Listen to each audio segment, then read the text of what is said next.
Hi friends, welcome to Xylem Guru. ഞാൻ രാജേശ്വരി വിനോദ്. ഇന്ന് നമ്മൾ എടുക്കാൻ പോകുന്നത് ടാർഗറ്റ് 30-ലെ 6ാമത്തെ ക്ലാസ് ആണ്. നമുക്കറിയാം, ടാർഗറ്റ് 30-ൽ കൊടുത്തിരിക്കുന്ന ക്വസ്റ്റ്യൻസ് ചെയ്ത് പഠിക്കുമ്പോൾ തീർച്ചയായിട്ടും നിങ്ങൾക്ക് എന്താണ് ഉത്തരങ്ങളിലേക്ക് വേഗം എത്താനായിട്ട് സാധിക്കും. നമ്മൾ സൈക്കോളജി പഠിക്കുമ്പോൾ തിയററ്റിക്കൽ ആസ്പെക്റ്റിൽ പഠിക്കുന്നതും ആപ്ലിക്കേഷൻ ലെവലിൽ എങ്ങനെ ക്വസ്റ്റ്യൻ വരും എന്നുള്ള ഒരു ടെൻഷനിലൂടെ പഠിക്കുന്ന കുറേ സംഭവ വികാസങ്ങളുണ്ട് അല്ലേ. അവയൊക്കെ നമുക്ക് ക്വസ്റ്റ്യൻസ് ആയിട്ട് ചോദ്യാവലിയുടെ രൂപത്തിൽ നിങ്ങൾക്ക് ക്യാപ്സ്യൂൾ പരുവത്തിൽ കിട്ടുമ്പോൾ തീർച്ചയായും ഇത് നിങ്ങൾക്ക് ഗുണം ചെയ്യും. അപ്പം എഴുതിയെടുക്കേണ്ടവർ ഒന്ന് ക്വസ്റ്റ്യൻ ചെറുതായിട്ട് എഴുതി അതിൻ്റെ ഉത്തരം എഴുതി പോവുക. അതായത് എഴുതിയെടുത്ത് പഠിക്കേണ്ടാത്തവർ എന്തെങ്കിലും ചെയ്യുന്ന സമയത്ത് ജസ്റ്റ് ഒരു റിവിഷൻ എന്ന പോലെ നമ്മൾ സ്വയം ഇത് പഠിച്ചു അല്ലെ എനിക്കിതറിയാം എന്നുള്ള രീതിയിൽ ആ ക്വസ്റ്റ്യൻസ് ഒന്ന് കേട്ട് സ്വയം പറയാനായിട്ട് നോക്കുക. പറ്റുന്നുണ്ടെങ്കിൽ ആദ്യവട്ടം ക്വസ്റ്റ്യൻ കേൾക്കുമ്പോൾ സ്വയം ഉത്തരം ഒന്ന് എഴുതി ഒരു വെള്ള പേപ്പറിലോട്ട് എഴുതി നോക്കുക. എന്നിട്ട് എത്ര മാർക്ക് എനിക്ക് കിട്ടി എന്നുള്ളതിനെക്കുറിച്ച് ഒരു സെൽഫ് അസസ്മെൻറ്റ് നടത്തുന്നത് വളരെ നല്ലതാണ്. കാരണം നമുക്ക് ഏത് എക്സാം എടുത്താലും ഈ കേട്ടറ്റിന് എഴുതുന്നവരാണെങ്കിലും അല്ലെങ്കിൽ വരാൻ പോകുന്ന LPUP-കാരാണെങ്കിലും ഇനി വരാൻ പോകുന്ന HSA, HSST അതുപോലുള്ള ഏത് എക്സാം എടുത്താലും നമുക്ക് സൈക്കോളജി ഇംഗ്ലീഷിലാണോ മലയാളത്തിലാണോ എന്നതിലുപരി ഒരു കണ്ടന്റ് അത് ക്ലിയർ ആണ് എന്നുള്ളത് നമുക്ക് മനസ്സിലാക്കാനായിട്ട് സാധിക്കും. എനിവേ, ക്ലാസ്സിലേക്ക് ഒന്നുകൂടി സ്വാഗതം. നമുക്ക് ക്ലാസ്സിലേക്ക് കടക്കാം. ഓക്കെ, ഇവിടെയും 20 ക്വസ്റ്റ്യൻ ആണ് ഞാൻ കൊടുത്തിരിക്കുന്നത്. ആദ്യത്തെ ക്വസ്റ്റ്യനിലേക്ക് കടക്കാം. സാമൂഹിക സൂക്ഷ്മദർശിനി എന്നറിയപ്പെടുന്ന പഠന രീതി, സാമൂഹിക സൂക്ഷ്മദർശിനി എന്നറിയപ്പെടുന്ന പഠന രീതി ഏതാണെന്നാണ്. കേസ് സ്റ്റഡിയാണ്. സാമൂഹിക സൂക്ഷ്മദർശിനി എന്നറിയപ്പെടുന്ന പഠന രീതി എന്നറിയപ്പെടുന്നത് കേസ് സ്റ്റഡിയാണ്. സാമൂഹിക സൂക്ഷ്മദർശിനി എന്നറിയപ്പെടുന്ന പഠന രീതി കേസ് സ്റ്റഡിയാണ്. ഓക്കെ, ഇനി ഈ കേസ് സ്റ്റഡി എന്ന് വെച്ചാൽ എന്താണ്? ഒരു വ്യക്തിയുടെ പ്രശ്നങ്ങളെക്കുറിച്ച് ആഴത്തിലുള്ള പഠനമാണ്. ഒരു വ്യക്തിയുടെ പ്രശ്നങ്ങളെക്കുറിച്ച് ആഴത്തിലുള്ള പഠനമാണ് കേസ് സ്റ്റഡി. അപ്പോൾ സാമൂഹിക സൂക്ഷ്മദർശിനി എന്നറിയപ്പെടുന്ന കേസ് സ്റ്റഡിയാണ് വ്യക്തിയെക്കുറിച്ചുള്ള ആഴത്തിലുള്ള പഠനം എന്ന് നമുക്ക് കേസ് സ്റ്റഡിയെ പറയാനായിട്ട് സാധിക്കും. അടുത്ത ക്വസ്റ്റ്യൻ ഇതാണ്. കാതറിൻ ബ്രിഡ്ജിന്റെ അഭിപ്രായത്തിൽ ശിശുക്കളിൽ ഉണ്ടാകുന്ന വൈകാരിക വികസനം ഏതാണ്? ശിശുക്കളിൽ ആദ്യമായി ഉണ്ടാകുന്ന ആദ്യമായി. കാരണം കാതറിൻ ബ്രിഡ്ജിന്റെ അഭിപ്രായത്തിൽ 24 മാസം ആകുമ്പോഴേക്കും എല്ലാ വികാരങ്ങളും ഉണ്ടാകുമെന്നാണ് പറയുക. ഓക്കെ, അപ്പൊ കാതറിൻ ബ്രിഡ്ജിന്റെ അഭിപ്രായത്തിൽ ശിശുക്കളിൽ ആദ്യം ഉണ്ടാകുന്ന വൈകാരിക വികസനം ഏതാണ് എന്നാണ് ചോദിച്ചിരിക്കുന്നത്. ഏത് വരാം? ആദ്യം സംത്രാസത്തിൽ നിന്ന് 3-ാം മാസമാകുമ്പോഴാണ് എന്തുണ്ടാവുന്നത്? അസ്വസ്ഥതയും ഉല്ലാസവുമായത് മാറുന്നത്. പിന്നീട് 6-ാം മാസത്തിലാണ് അസ്വസ്ഥത മാറി ഭയം, കോപം എന്നീ വികാരങ്ങൾ ഉടലെടുക്കുന്നത് അല്ലെ. അപ്പൊ എന്താണ് ആദ്യമായി ശിശുക്കളിൽ ഉണ്ടാവുന്ന അവസ്ഥ? ഏതാണ്? സംത്രാസം അല്ലെങ്കിൽ പ്രക്ഷുബ്ധാവസ്ഥ. കാതറിൻ ബ്രിഡ്ജ് തന്റെ ബ്രിഡ്ജ് ചാർട്ടിൽ കുട്ടികളിൽ ആദ്യത്തെ വൈകാരിക അവസ്ഥ എന്ന് സൂചിപ്പിക്കുന്നത് എന്തിനെയാണ്? സംത്രാസത്തിനെയാണ് സംത്രാസത്തിനെയാണ് സൂചിപ്പിക്കുന്നത്. എന്നാൽ പ്രക്ഷുബ്ധാവസ്ഥ ആദ്യ ശിശുക്കളിൽ ഉണ്ടാകുന്ന അവസ്ഥ ഏതാ? പ്രക്ഷുബ്ധാവസ്ഥയും വരാം. ഓക്കെ, അടുത്തത്. കുട്ടികളുടെ വൈകാരിക വികസനത്തെക്കുറിച്ച് ശാസ്ത്രീയമായി പഠിച്ച മനഃശാസ്ത്രജ്ഞ എന്നാണ്. മനഃശാസ്ത്രജ്ഞനല്ല, മനഃശാസ്ത്രജ്ഞ എന്നാണ്. ഓക്കെ, കുട്ടികളുടെ വൈകാരിക വികസനത്തെക്കുറിച്ച് ശാസ്ത്രീയമായി പഠിച്ചത് ആരാണ്? കുട്ടികളുടെ വൈകാരിക വികസനത്തെക്കുറിച്ച് ശാസ്ത്രീയമായി പഠിച്ചത് ആരാണ് എന്നാണ് ചോദിച്ചിരിക്കുന്നത്. ആരാണ്? കാതറിൻ ബ്രിഡ്ജാണ്. ആരാണ്? കാതറിൻ ബ്രിഡ്ജാണ്. കുട്ടികളുടെ വൈകാരിക വികസനത്തെക്കുറിച്ച് ശാസ്ത്രീയമായി പഠിച്ചത് കാതറിൻ ബ്രിഡ്ജ് ആണെന്ന് പറയാനായിട്ട് സാധിക്കും. എറിക്സന്റെ അഭിപ്രായത്തിൽ ആദ്യ ബാല്യം ഏതാണ്? എറിക്സൺ സാമൂഹിക വികസന ഘട്ടങ്ങളുടെ വക്താവാണ് അല്ലെ. സാമൂഹിക വികസനങ്ങളെ 8 ഘട്ടങ്ങളായി തരിച്ച വ്യക്തിയാണ് എറിക് H. എറിക്സൺ എന്ന് പറയുന്ന മനഃശാസ്ത്രജ്ഞൻ. അദ്ദേഹം എന്താണ് ചെയ്തത്? 8 ഘട്ടങ്ങളിലായി ഓരോ പ്രതിസന്ധികളെയാണ് അദ്ദേഹം അവതരിപ്പിച്ചത്. ഓരോ പ്രതിസന്ധിയും എങ്ങനെ ഓവർകം ചെയ്യുന്നു എന്നതിൻ്റെ അടിസ്ഥാനത്തിലാണ് ഒരു വ്യക്തിയുടെ സാമൂഹിക വികസനം എന്നാണ് എറിക്സൺ അഭിപ്രായപ്പെട്ടിട്ടുള്ളത്. അപ്പൊ എന്തെന്ന് പറയാം? എറിക്സന്റെ അഭിപ്രായത്തിലെ ആദ്യ ബാല്യം. അപ്പൊ എറിക്സൺ ആണ് സാമൂഹിക വികസനത്തിന്റെ വക്താവ് എന്ന് പറയുന്നത്. എറിക്സൺ ആണ് 8 വികസന ഘട്ടങ്ങളിലായി സാമൂഹിക വികസനം ആവിഷ്കരിച്ചത്. Eric H. എറിക്സൺ ആണ്. അദ്ദേഹം 8 പ്രതിസന്ധി ഘട്ടങ്ങളാണ് അവതരിപ്പിച്ചത്. ആ 8 പ്രതിസന്ധി ഘട്ടങ്ങളും എങ്ങനെ ഓവർകം ചെയ്യുന്നു എന്നതിൻ്റെ അടിസ്ഥാനത്തിലാണ് കുട്ടികളിലെ സാമൂഹിക വികസനം സാധ്യമാകുന്നത് എന്നാണ് പറഞ്ഞിരിക്കുന്നത്. എറിക്സന്റെ അഭിപ്രായം, എറിക്സന്റെ ഘട്ടങ്ങൾക്ക് മുമ്പ് സിഗ്മണ്ട് ഫ്രോയിഡിനെ വളരെയധികം സ്വാധീനിച്ചു. എറിക്സനെ ഒരുപാട് സ്വാധീനിച്ച ഒരു മനഃശാസ്ത്രജ്ഞനാണ് സിഗ്മണ്ട് ഫ്രോയിഡ്. അദ്ദേഹത്തിന്റെ മകളായിരുന്ന അന്ന ഫ്രോയിഡിന് കീഴിൽ പരിശീലനം ലഭിച്ച വ്യക്തിയാണ് എറിക് എച്ച് എറിക്സൺ. അദ്ദേഹത്തിന്റെ 4 പ്രധാനപ്പെട്ട കൃതികളാണ് childhood and society, യങ്ങുമാൻ Luther, Gandhi's truth, യങ്ങുമാൻ Luther, childhood and society, identify the youth and crisis. പെട്ടെന്ന് ഓർമ്മയിലേക്ക് വരണം, ചിലപ്പോൾ വിട്ടുപോകും. ഓക്കെ, അപ്പം 4 ഗ്രന്ഥങ്ങളാണ് എറിക്സൻ്റെതായിട്ടുള്ളത്. ഏതൊക്കെയാണ്?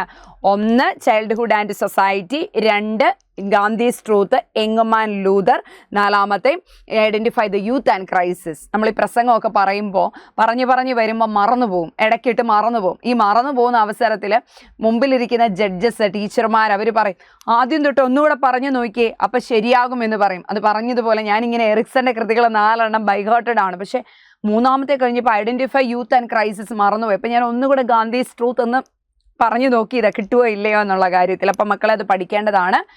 പ്രത്യേകിച്ച് LP-UP-ക്കാർ പഠിക്കണം. ഏതാണ്? Identify the youth and crisis, യങ്ങുമാൻ Luther, Gandhi's truth, childhood and society. എറിക്സന്റെ 4 കൃതികളാണ് കേട്ടോ. ഇനി എന്താണ് എറിക്സന്റെ വികസന ഘട്ടങ്ങൾ? വിശ്വാസം വേഴ്സസ് അവിശ്വാസം, സാശ്രയത്വം വേഴ്സസ് ലജ്ജ, നേതൃത്വ ഗുണം വേഴ്സസ് കുറ്റബോധം, ഊർജ്ജസ്വലത വേഴ്സസ് അപകർഷത, വ്യക്തിത്വ സ്ഥാപനം വേഴ്സസ് വ്യക്തിത്വ പ്രതിസന്ധി, ഇഷ്ടം വേഴ്സസ് ഏകാകിത്വം, സൃഷ്ടി വേഴ്സസ് മുരടിപ്പ്, ദെൻ സമഗ്രത വേഴ്സസ് നിരാശ എന്നീ 8 വികസന ഘട്ടങ്ങളിലായി സാമൂഹിക വികസനം ആവിഷ്കരിച്ച വക്താവാണ് എറിക്സൺ. ഇദ്ദേഹത്തിന്റെ അഭിപ്രായത്തിൽ ആദ്യ ബാല്യം ഏതാണ്? വിശ്വാസം വേഴ്സസ് അവിശ്വാസം എന്ന് പറയുന്നത് ജനനം മുതൽ 1.5 വയസ്സ് വരെയുള്ള കാലഘട്ടമാണ്. ഓക്കെ, ജനനം മുതൽ 1.5 വയസ്സ് വരെയുള്ള കാലഘട്ടമാണ് വിശ്വാസം വേഴ്സസ് അവിശ്വാസം. സാശ്രയത്വം വേഴ്സസ് ലജ്ജ എന്ന് പറയുന്നത് ടോയ്ലറ്റ് ട്രെയിനിങ്ങിന്റെ കാലഘട്ടമാണ്, ഏകദേശം 1.5 വയസ്സ് മുതൽ 3 വയസ്സ് വരെ. ഇനി നേതൃത്വ ഗുണം വേഴ്സസ് കുറ്റബോധം അല്ലെങ്കിൽ മുൻകൈ എടുക്കൽ വേഴ്സസ് കുറ്റബോധമാണ് ആദ്യ ബാല്യം അല്ലെങ്കിൽ കളിപ്രായം എന്നൊക്കെ എറിക്സൺ വിശേഷിപ്പിച്ചേക്കുന്ന ഘട്ടമാണ് നേതൃത്വ ഗുണം വേഴ്സസ് കുറ്റബോധം അല്ലെങ്കിൽ മുൻകൈ എടുക്കൽ വേഴ്സസ് കുറ്റബോധം എന്നിങ്ങനെ പറയുന്നത്. ക്ലിയർ ആണെന്ന് വിചാരിക്കുന്നു. അപ്പോൾ 8 വികസന ഘട്ടങ്ങൾ ആരുടെ എന്ന് ചോദിച്ചാൽ എറിക് എച്ച് എറിക്സന്റെ. ഏത് സാങ്കല്പിക കഥയുടെ അടിസ്ഥാനത്തിലാണ് കോൾബർഗ് നൈതിക വികാസം സംബന്ധിച്ച തൻ്റെ ആശയങ്ങൾ ചിട്ടപ്പെടുത്തിയത്? ഏത് സാങ്കല്പിക കഥയുടെ അടിസ്ഥാനത്തിലാണ്?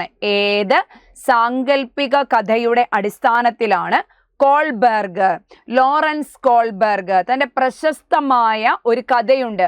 ചിക്കാഗോയിലെ 72 വെള്ളക്കാരായ കുട്ടികളുടെ മുമ്പിൽ തൻ്റെ പ്രശസ്തമായ ഈ കഥ, ആ കഥ ഏതാണെന്നാണ് നമുക്ക് പറയാനുള്ളത്, അവതരിപ്പിച്ചു കൊണ്ടാണ്. അറിയാവുന്നവർ കമന്റ് ചെയ്താണ് എന്ത്? സാൻമാർഗിക വികസനം എന്നാൽ മോറൽ ഡെവലപ്മെന്റ്. ഓക്കെ, ഈ മോറൽ ഡെവലപ്മെന്റിന് മറ്റൊരു പേരാണ് നൈതിക വികസനം എന്ന് പറയുന്നത്. മറന്നു പോവരുത്, നൈതിക വികസനം, സാൻമാർഗിക വികസനം, മോറൽ ഡെവലപ്മെന്റ്. കേട്ടോ, മോറൽ ഡെവലപ്മെന്റിന് 2 മലയാള പദങ്ങളാണ്, ഒന്ന് നൈതിക വികസനവും ഒന്ന് സാൻമാർഗിക വികസനവും എന്ന് പറയുന്നത്. അതേത് കഥയെ ആസ്പദമാക്കിയാണെന്ന് ചോദിച്ചാൽ ഹെയ്ൻസ് ദിലൈമ എന്ന കഥയെ ആസ്പദമാക്കിയാണ്. ഹെയ്ൻസ് ദിലൈമ എന്ന കഥയെ ആസ്പദമാക്കിയാണ് 3 തലങ്ങളിലായി 6 ഘട്ടങ്ങൾ അദ്ദേഹം ആവിഷ്കരിച്ചത്. 3 തലങ്ങളിലായി 6 ഘട്ടങ്ങളാണ് കോൾബർഗ് ആവിഷ്കരിച്ചിരിക്കുന്നത്. ഓക്കെ, അടുത്ത ക്വസ്റ്റ്യനിലേക്ക് പൊക്കോട്ടെ. ഹെയ്ൻസ് ദിലൈമ എന്നുള്ളതാണ് വ്യവസ്ഥാപിത പൂർവ്വതലം, വ്യവസ്ഥാപിത തലം, വ്യവസ്ഥാപിത അനന്തരതലം അല്ലെങ്കിൽ സദാചാര പൂർവ്വഘട്ടം, സദാചാരതലം, സദാചാര അനന്തരഘട്ടം എന്നീ 3 തലങ്ങളിലായി 6 ഘട്ടങ്ങൾ അദ്ദേഹം ആവിഷ്കരിക്കുകയുണ്ടായി എന്ന് പറയാനായിട്ട് സാധിക്കും. അടുത്തതാണ് റൂസോ നിർദ്ദേശിച്ച നൈസർഗിക പരിണിത ഫലത്തിന്റെ വിനയനം എന്നറിയപ്പെടുന്ന പിയാഷെയുടെ വികസന ഘട്ടം. സാൻമാർഗിക വികസന ഘട്ടമാണ്. റൂസോ നിർദ്ദേശിച്ച നൈസർഗിക പരിണിത ഫലത്തിന്റെ വിനയനം. നൈസർഗിക പരിണിത ഫലം എന്ന് വെച്ചാൽ എന്താ? നാച്ചുറൽ കോൺസിക്വൻസസ് അല്ലെ, നാച്ചുറൽ കോൺസിക്വൻസസ്. അതായത് പിയാഷെയുടെ സാൻമാർഗിക വികസന ഘട്ടങ്ങൾ ഏതൊക്കെയാ? 4 എണ്ണമാണ്. Anomie, heteronomy versus authority, heteronomy versus reciprocity, autonomy versus adolescence. ഈ 4 ഘട്ടങ്ങളാണ് പിയാഷെയുടെ സാൻമാർഗിക വികസന ഘട്ടങ്ങൾ എന്നറിയപ്പെടുന്ന 4 ഘട്ടങ്ങൾ. ഓക്കെ, ഈ 4 ഘട്ടങ്ങളിൽ റൂസോ നിർദ്ദേശിച്ച നൈസർഗിക പരിണിത ഫലം എന്ന് വെച്ചാൽ നാച്ചുറൽ കോൺസിക്വൻസസ് എന്ന് വെച്ചാൽ എന്താണ്? അനോമിയാണ്. അനോമി എന്ന് വെച്ചാൽ എന്താണ്? സാൻമാർഗിക രഹിതഘട്ടം. എന്തെന്ന് പറയാം? സാൻമാർഗിക രഹിതഘട്ടം. ശിക്ഷയും ആനന്ദവുമാണ് കുട്ടിയെ എന്ത് ചെയ്യുന്നത്? അവന് കിട്ടുന്ന വേദനയും ആനന്ദവുമാണ് അവനെ സാൻമാർഗിക ബോധം അവനിൽ ഉടലെടുക്കുന്നതിന് കാരണം. 0 മുതൽ 5 വയസ്സ് വരെയാണ് അനോമി എന്ന് പറയുന്നത്. അപ്പൊ അനോമി ഘട്ടം ആണ് റൂസോ നിർദ്ദേശിച്ച നൈസർഗിക പരിണിതം, നാച്ചുറൽ കോൺസിക്വൻസസ് ഘട്ടം എന്നറിയപ്പെടുന്നത് അനോമി ഘട്ടമാണെന്ന് പഠിച്ചു വയ്ക്കുക. ചിന്തയും ഭാഷയും എന്ന ഗ്രന്ഥത്തിന്റെ കർത്താവ് ആര്? ചിന്തയും ഭാഷയും എന്ന ഗ്രന്ഥം ആരുടേതാണ്? തോട്ട് ആൻഡ് ലാംഗ്വേജ് വൈഗോട്സ്കിയുടേതാണ്. തോട്ട് ആൻഡ് ലാംഗ്വേജ്, അതായത് തോട്ടും ലാംഗ്വേജും രണ്ടായിട്ടാണ് രൂപം കൊള്ളുന്നതെന്നും 2 വയസ്സിന് ശേഷമാണ് അവ സമന്വയിക്കുന്നത് എന്നും പറഞ്ഞ വ്യക്തിയാണ് വൈഗോട്സ്കി. ഓക്കെ, അപ്പം തോട്ട് ലാംഗ്വേജ് രണ്ടായിട്ടാണ്. അപ്പൊ തോട്ട് ആൻഡ് ലാംഗ്വേജ് ഗ്രന്ഥം ആരുടെ? വൈഗോട്സ്കിയുടെ. തെറ്റിച്ച് കളയരുതേ. തോട്ട് ആൻഡ് ലാംഗ്വേജ് എന്ന ഗ്രന്ഥം ആരുടേതാണ്? വൈഗോട്സ്കിയുടെ ഗ്രന്ഥമാണ്. ഒന്നുകൂടെ പറയാം. സാമൂഹിക സൂക്ഷ്മദർശിനി എന്നറിയപ്പെടുന്ന പഠന രീതിയാണ് കേസ് സ്റ്റഡി. കാതറിൻ ബ്രിഡ്ജിന്റെ അഭിപ്രായത്തിൽ ശിശുക്കളിൽ ആദ്യമായി ഉണ്ടാകുന്ന വികാരമാണ് സംത്രാസം അഥവാ പ്രക്ഷുബ്ധാവസ്ഥ. സംത്രാസം എന്ന് പഠിച്ചു വയ്ക്കുക. എക്സൈറ്റ്മെന്റ് എന്ന് പറയും. കുട്ടികളുടെ വൈകാരിക വികസനത്തെക്കുറിച്ച് ശാസ്ത്രീയമായി പഠിച്ചത് കാതറിൻ ബ്രിഡ്ജാണ്.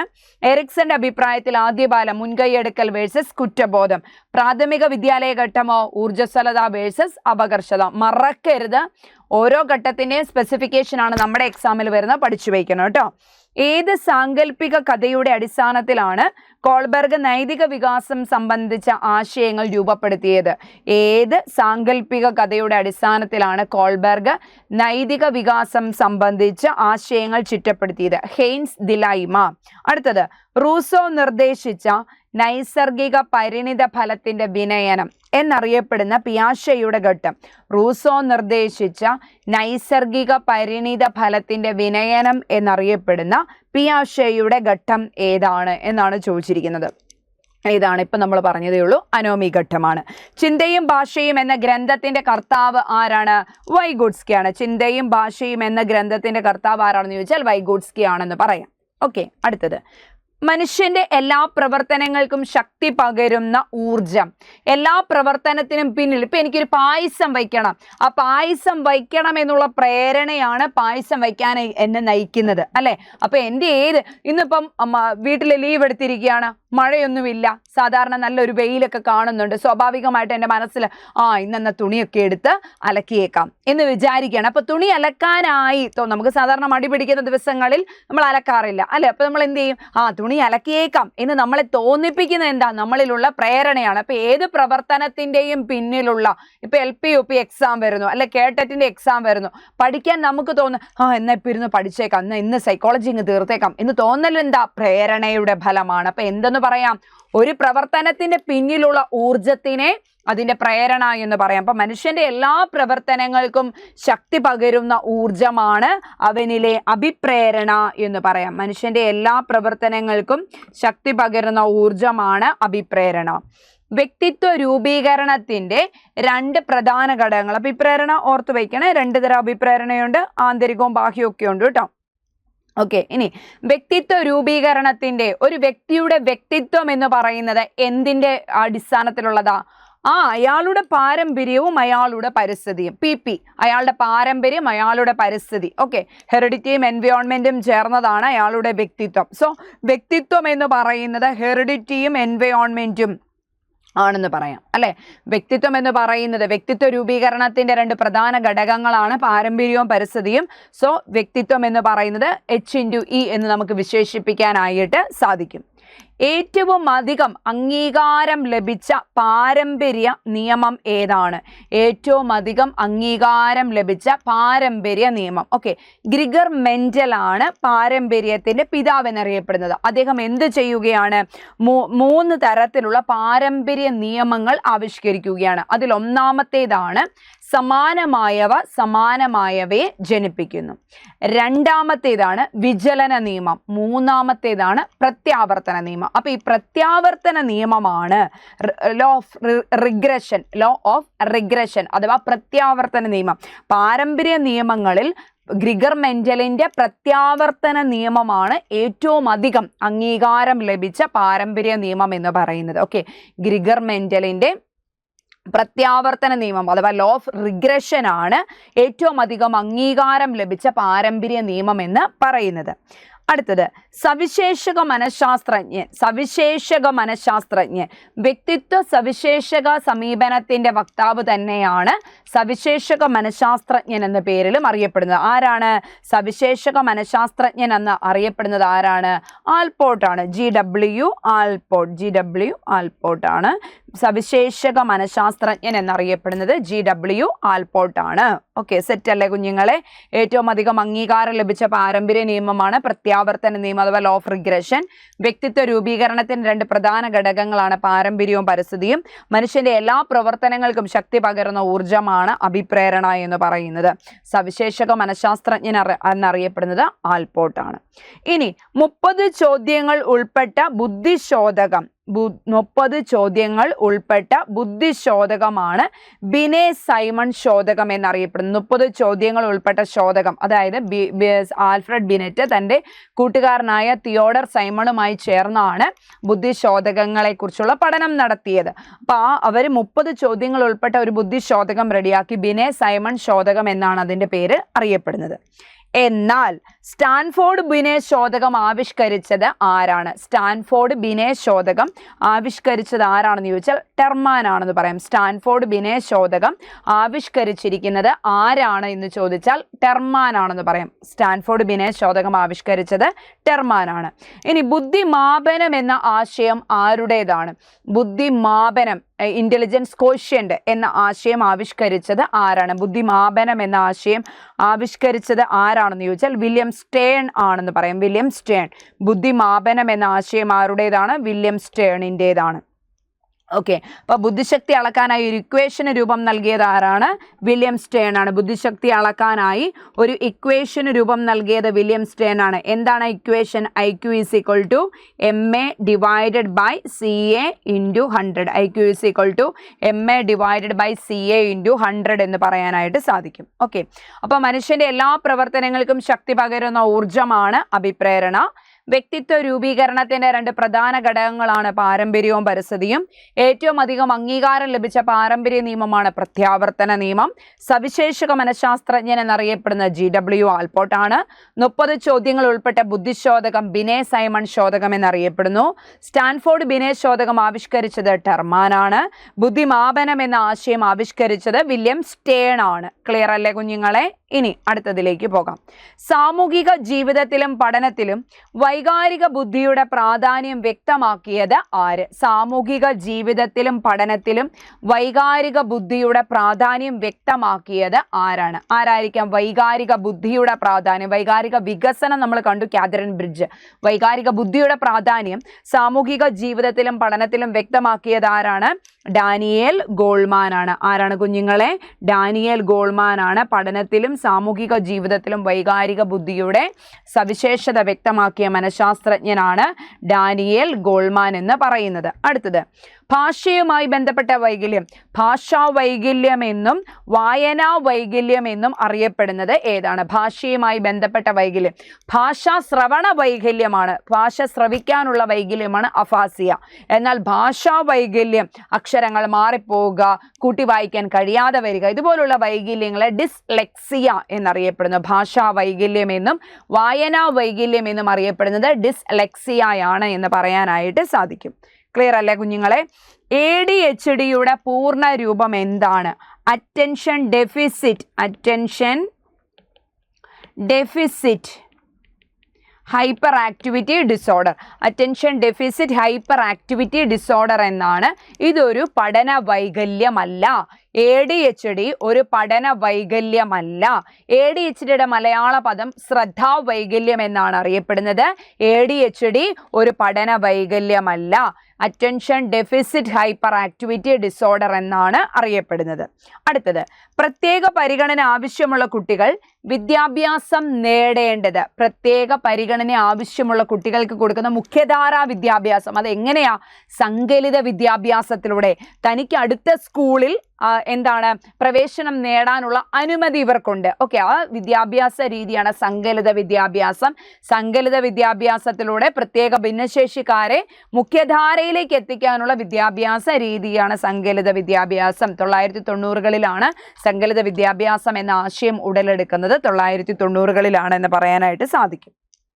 ഓക്കെ, ഇനി വൈകല്യമുള്ള കുട്ടികളെ പുതിയ വിദ്യാഭ്യാസ സമ്പ്രദായത്തിൽ എങ്ങനെയാണ് അവതരിപ്പിക്കുന്നത്? സങ്കലിത വിദ്യാഭ്യാസം എന്ന് പറഞ്ഞാൽ വൈകല്യമുള്ള കുട്ടികൾക്ക് കൊടുക്കുന്ന പ്രത്യേക പരിഗണന അർഹിക്കുന്ന വിദ്യാഭ്യാസം. അപ്പൊ എന്താണ് പ്രത്യേക പരിഗണന അർഹിക്കുന്ന കുട്ടികൾ എന്നാണ്? ചിൽഡ്രൻ വിത്ത് സ്പെഷ്യൽ നീഡ്സ് എന്നാണ്. SCWSN, children with special needs എന്നാണ് അവർ അറിയപ്പെടുന്നത്. പ്രത്യേക പരിഗണന അർഹിക്കുന്ന കുട്ടികൾ എന്നാണ് അറിയപ്പെടുന്നത് എന്ന് കാണാനായിട്ട് സാധിക്കും. സെറ്റല്ലേ കുഞ്ഞുങ്ങളെ? അടുത്തത്, ഉദാഹരണങ്ങളിലൂടെയും അനുഭവങ്ങളിലൂടെയും പുതുതത്വത്തിലേക്ക് എത്തിച്ചേരുന്ന പഠന രീതി അറിയപ്പെടുന്ന പഠന രീതി. ഉദാഹരണങ്ങളിലൂടെയും അനുഭവങ്ങളിലൂടെയും. ഓക്കെ, ഒരുപാട് ഉദാഹരണങ്ങൾ തന്ന് ഒരു പൊതുവായ തത്വത്തിലേക്ക് എത്തിച്ചേരുന്ന രീതി ഏതാണെന്നാണ് ചോദിച്ചിരിക്കുന്നത്. ഉദാഹരണങ്ങളിലൂടെയും അനുഭവങ്ങളിലൂടെയും പൊതുതത്വത്തിലേക്ക് എത്തിച്ചേരുന്ന പഠന രീതിയാണ് ആഗമന രീതി എന്നറിയപ്പെടുന്നത്. ഏത് രീതിയാ? ആഗമന രീതി. ഉദാഹരണങ്ങളിലൂടെയും പൊതുതത്വത്തിലൂടെയും പൊതു അനുഭവങ്ങളിലൂടെയും ഒരു പൊതുതത്വത്തിലേക്ക് കുട്ടി എത്തിച്ചേരുകയാണ്. അതായത് നിരവധി ഉദാഹരണങ്ങൾ പറഞ്ഞ് ഒരു ഇക്വേഷനിലേക്ക് എത്തുന്നു, അല്ലെ ഒരു പൊതുവായിട്ടുള്ള ഒരു കാര്യത്തിലേക്ക് എത്തുന്നു എങ്കിൽ അതിന് ആഗമന രീതി എന്ന് പറയാനായിട്ട് സാധിക്കും. സെറ്റാണോ? ഒന്നുകൂടെ പറഞ്ഞു നോക്കാം. 1 മുതൽ കൂടെ കുടിക്കോ. ഒന്നാമത്തെ ക്വസ്റ്റ്യൻ, സാമൂഹിക സൂക്ഷ്മദർശിനി എന്നറിയപ്പെടുന്ന പഠന രീതിയാണ് കേസ് സ്റ്റഡി. കാതറിൻ ബ്രിഡ്ജിന്റെ അഭിപ്രായത്തിൽ ശിശുക്കളിൽ ഉണ്ടാവുന്ന ആദ്യ വൈകാരിക വികസനം ഏതാ? സന്ത്രാസം. കുട്ടികളുടെ വൈകാരിക വികസനത്തെക്കുറിച്ച് ശാസ്ത്രീയമായി പഠിച്ച മനഃശാസ്ത്രജ്ഞയാണ് കാതറിൻ ബ്രിഡ്ജ്. എറിക്സന്റെ അഭിപ്രായത്തിൽ ആദ്യ ബാലം മുൻകൈയെടുക്കൽ വേഴ്സസ് കുറ്റബോധം, അല്ലെ നേതൃത്വ ഗുണം വേഴ്സസ് കുറ്റബോധം. എറിക്സൺ ഏത് സാങ്കല്പിക കഥയുടെ അടിസ്ഥാനത്തിലാണ് കോൾബർഗ് നൈതിക വികാസം സംബന്ധിച്ച തന്റെ ആശയങ്ങൾ ചിട്ടപ്പെടുത്തിയത്? ഹെയ്ൻസ് ദിലൈമ. റൂസോ നിർദ്ദേശിച്ച നൈസർഗിക പരിണിത ഫലത്തിന്റെ വിനയനം എന്നറിയപ്പെടുന്ന പിയാഷയുടെ ഘട്ടം ഏതാണ്? അനോമി എന്ന് പറയാം. ചിന്തയും ഭാഷയും എന്ന ഗ്രന്ഥത്തിന്റെ കർത്താവ് വൈഗോട്സ്കി. ഇനി മനുഷ്യന്റെ എല്ലാ പ്രവർത്തനങ്ങൾക്കും ശക്തി പകരുന്ന ഊർജമാണ് അഭിപ്രേരണ. വ്യക്തിത്വ രൂപീകരണത്തിന്റെ 2 പ്രധാന ഘടകങ്ങളാണ് പാരമ്പര്യവും പരിസ്ഥിതിയും. മിടുക്കരായിട്ട് ചടാ എന്ന് പറഞ്ഞ ഉത്തരം പറയണം കേട്ടോ. ഒന്ന് നമ്മൾ പഠിക്കുക, സെക്കൻഡ് ടൈമിൽ ക്വസ്റ്റ്യൻ പറയുമ്പോൾ സ്കിപ്പ് ചെയ്യും. അടുത്ത് മിസ്സേന് നിർത്തുക എന്നൊന്നും പറഞ്ഞു പോവല്ലേ മക്കളെ. നമ്മൾ ആ അവസാനത്തെ വട്ടത്തിൽ എന്താ സ്പീഡിൽ ആ ക്വസ്റ്റ്യൻ ചോദിക്കുമ്പോൾ ഉത്തരം ആ സ്പീഡിൽ തന്നെ ഇങ്ങ് പോരട്ടെ. അപ്പൊ നമ്മളിൽ ഒരു കോൺഫിഡൻസ് ഒക്കെ ഉണ്ടാവും. ഏറ്റവും അംഗീകാരം ലഭിച്ച പാരമ്പര്യ നിയമമാണ് പ്രത്യാവർത്തന നിയമം എന്നറിയപ്പെടുന്നത്. സവിശേഷക മനഃശാസ്ത്രജ്ഞൻ ആരാണ്? GW ആൽപോർട്ടാണ്. 30 ചോദ്യങ്ങൾ ഉൾപ്പെടുന്ന ബുദ്ധിശോധകം എന്തെന്നറിയപ്പെടുന്നു? ബിനെ സൈമൺ ശോധകം. സ്റ്റാൻഫോർഡ് ബിനെ ശോധകം ആവിഷ്കരിച്ചത് ടെർമാനാണ്. ബുദ്ധിമാപനം എന്ന ആശയം ആവിഷ്കരിച്ചത് വില്യം സ്റ്റേൺ ആണ്. സാമൂഹിക ജീവിതത്തിലും പഠനത്തിലും വൈകാരിക ബുദ്ധിയുടെ പ്രാധാന്യം എടുത്തു കാണിച്ചത് ആരാണ്? ഡാനിയൽ ഗോൾമാൻ ആണ്. ഭാഷയുമായി ബന്ധപ്പെട്ട വൈകല്യമാണ് dyslexia. ADHD, attention deficit hyperactivity disorder. പ്രത്യേക പരിഗണന ആവശ്യമുള്ള കുട്ടികൾ വിദ്യാഭ്യാസം നേടേണ്ടത് സങ്കലിത വിദ്യാഭ്യാസത്തിലൂടെ. വൈകല്യമുള്ള കുട്ടികളെ പുതിയ വിദ്യാഭ്യാസ സമ്പ്രദായത്തിൽ അറിയപ്പെടുന്നത് ചിൽഡ്രൻ വിത്ത് സ്പെഷ്യൽ നീഡ്സ്. പ്രത്യേക പരിഗണന അർഹിക്കുന്ന കുട്ടികൾ. ഉദാഹരണങ്ങളിലൂടെയും അനുഭവങ്ങളിലൂടെയും ഒരു പൊതുതത്വത്തിലേക്ക് എത്തിച്ചേരുന്ന പഠന രീതിയാണ് ആഗമന രീതി. സെറ്റല്ലേ കുഞ്ഞുങ്ങളെ? ക്ലിയർ ആണ്? 20 ക്വസ്റ്റ്യൻ പഠിക്കുക. അടുത്ത 7ാമത്തതുമായിട്ട് ഒട്ടനെ ഞാൻ വരാം. അപ്പോഴേക്കും പഠിച്ചു വെക്കുക കേട്ടോ. ഓക്കെ അല്ലേ? ഹാപ്പി ആയിട്ടിരിക്കുക, നല്ല കോൺഫിഡൻസോടുകൂടി ഇരിക്കുക. Breathe in, breathe out. Okay, നമ്മൾ എപ്പോഴും ആ ഒരു എക്സസൈസ് കീപ്പ് ചെയ്യുക കേട്ടോ. നമ്മളെപ്പോഴും പഠിക്കുക. നമുക്കൊരു ആത്മവിശ്വാസം തരുന്ന ഒരു എക്സസൈസാണ്. നമ്മളെക്കൊണ്ട് സാധിക്കും. നിങ്ങളെക്കൊണ്ട് സാധിക്കാത്തത്, നമ്മൾ ഹാർഡ് വർക്ക് ചെയ്താൽ നമ്മളെക്കൊണ്ട് സാധിക്കാത്തതായിട്ട് ഒന്നും തന്നെയില്ല. അതാണ് ഈ ലോകം നമ്മളെ പഠിപ്പിച്ചിട്ടുള്ളത്, അല്ലേ? അപ്പോൾ അതുകൊണ്ട് തന്നെ ഹാർഡ് വർക്ക് എന്നുള്ളൊരു മൈൻഡിലേക്ക്, വർക്ക് എന്നുള്ളൊരു മൈൻഡിലേക്ക് നമ്മൾ കടന്നു വരിക. വെറുതെ മടി പിടിച്ച് കളയരുത്. നമുക്ക് എങ്ങനെ വേണേലും നമ്മുടെ ജീവിതത്തെ കൊണ്ടുപോകാം. ഒന്നെങ്കിൽ വർക്ക് ചെയ്ത് നമ്മൾ ആഗ്രഹിക്കുക, നമ്മൾ ഫാൻറ്റസി കണ്ട ഒരു ലൈഫിലേക്ക് നമ്മുടെ ജീവിതത്തെ എത്തിക്കാം. അതല്ലെങ്കിൽ നമുക്ക് അലസന്മാരായി മാറാം. അപ്പം അലസതയോടുകൂടി ജീവിച്ചിട്ട് നമുക്ക് നേടേണ്ട പ്രായത്തിലൊന്നും നേടാതെ അവസാന സമയത്ത് പോയി അയ്യോ എനിക്ക് നേടാൻ സാധിച്ചില്ല എന്ന് പറയുന്നതിൽ കാര്യമില്ല. നമ്മൾ വർക്ക് ചെയ്യുക, തനിയേ നമുക്ക് പ്രതിഫലം കിട്ടിക്കോളും. നമ്മൾ നന്നായി ഹാർഡ് വർക്ക് ചെയ്തോ നമുക്ക് നല്ല പ്രതിഫലം തന്നെ കിട്ടും അല്ലേ. പണ്ടുള്ളവർ പറയുന്ന പോലെ മഴക്കാലം വരുന്നതിന് മുമ്പ് മഴക്കാലത്തേക്കുള്ളത് സമ്പാദിച്ചു വയ്ക്കാം. എന്താ, സമ്പത്ത് കാലത്ത് കാപത്ത് വെച്ചാൽ ആപത്ത് കാലത്ത് കഴിക്കാം എന്ന് പറയാറില്ലേ. അപ്പം അത് തന്നെ നമ്മൾ നോക്കുക. നമ്മളെ കൊണ്ടാവുന്ന സമയത്ത് ഏൺ ചെയ്ത് നമ്മൾ എന്ത് ചെയ്യുക, നല്ലൊരു നിലയിൽ ഒരു ജോലിയിൽ കയറി പറ്റുക. ഓക്കെ, അപ്പോൾ അതിനുവേണ്ടി നമ്മൾ എന്താ ചെയ്യേണ്ടത്? ഇപ്പോൾ കുറച്ച് കഷ്ടപ്പെടുക, ഒരു 6 മാസം അല്ലെ ഒരു 7 മാസം നന്നായി ഹാർഡ് വർക്ക്. ഈ കേട്ടിട്ട് എഴുതുന്നവർ സങ്കടപ്പെടേണ്ട കാര്യമില്ല. കാരണം വരാൻ പോകുന്ന 2027 കേട്ടറ്റ് എക്സാം, LPUP എക്സാം. അന്നേരത്തേന് ബേസ് ഈ കേട്ടിട്ട് നേടിക്കഴിഞ്ഞാൽ അപ്പോൾ തന്നെ നിങ്ങൾ എന്ത് ചെയ്യുക, ബേസ് ആയിട്ടുള്ള എല്ലാ കാര്യങ്ങളും പഠിച്ചു പോകുക. ഫസ്റ്റ് വരുന്ന LPUPക്ക് അങ്ങനെ പഠിക്കുകയാണെങ്കിൽ വരാൻ പോകുന്ന LPUPക്ക് ആദ്യം നമുക്ക് ഒരു ടെൻഷനും ഇല്ലാതെ സർവീസിൽ കയറാൻ പറ്റുമെന്നുള്ളത് 100% ഉറപ്പാണ്. ഓക്കെ അല്ലേ കുഞ്ഞുങ്ങളെ? അപ്പം നന്നായിരിക്കുക. അതോടൊപ്പം തന്നെ നമ്മുടെ നല്ല പ്രിപ്പറേഷനോട് കൂടി തന്നെ മുന്നോട്ട് പോകുക, നല്ല ശുഭാപ്തി വിശ്വാസത്തോടു കൂടി തന്നെ മുന്നോട്ട് പോകുക. മറ്റൊരു ക്ലാസ്സുമായി കാണാം. Thank you so much.